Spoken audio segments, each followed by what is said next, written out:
بسم الله الرحمن الرحيم. Bismillah is learning the Tajweed, the science of recitation of the Quran Waajib. Is it compulsory? Well, Allah Azza wa Jal did reveal the Quran in a certain manner. It was revealed in Arabic and it had a way of recitation, later on developed into the science of Tajweed.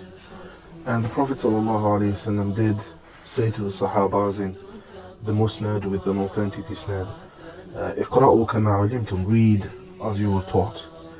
He also said, من أحب أن يقرأ القرآن غضا, whoever wants to read Quran in a fresh way, let him read it as Ibn Mas'ud reads it.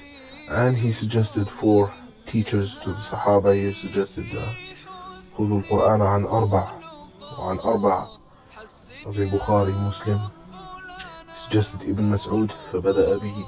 He suggested Ubay ibn Ka'ab and two other Sahaba that I for the life of me cannot remember. He also ordered us to beautify our voices when we read Quran. ليس منا من لم يتغنى بالقرآن. He is not of us he who does not beautify his voice with the Quran. This is in Bukhari.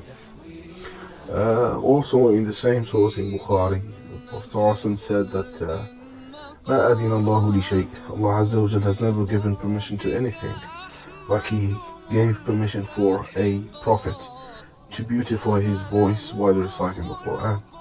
So Tajweed comes from Jawda, and Jawda means perfection or excellence.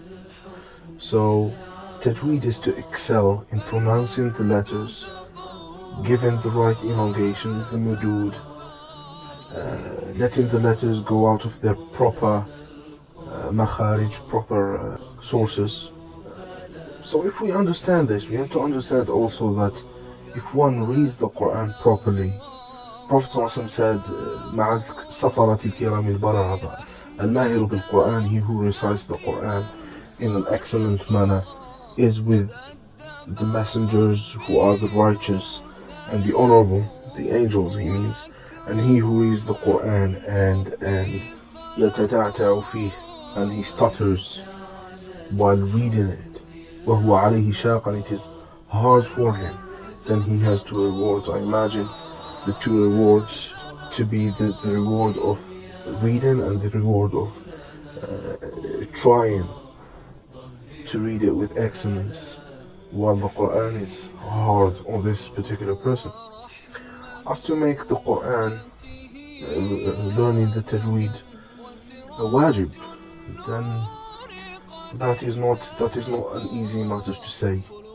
That is not an easy matter to say. The ulama of Tajweed did have a madhab. I mean, Ibn al-Jazari would say, وَنَخْذُ بِالتَّجْوِيدِ فَرْضٌ نَازِمٌ وَمَنْ لَمْ يُجَوِّدُ الْقُرْآنَ آثِمٌ. Ibn al-Jazari would say that Tajweed is lazim, is wajib.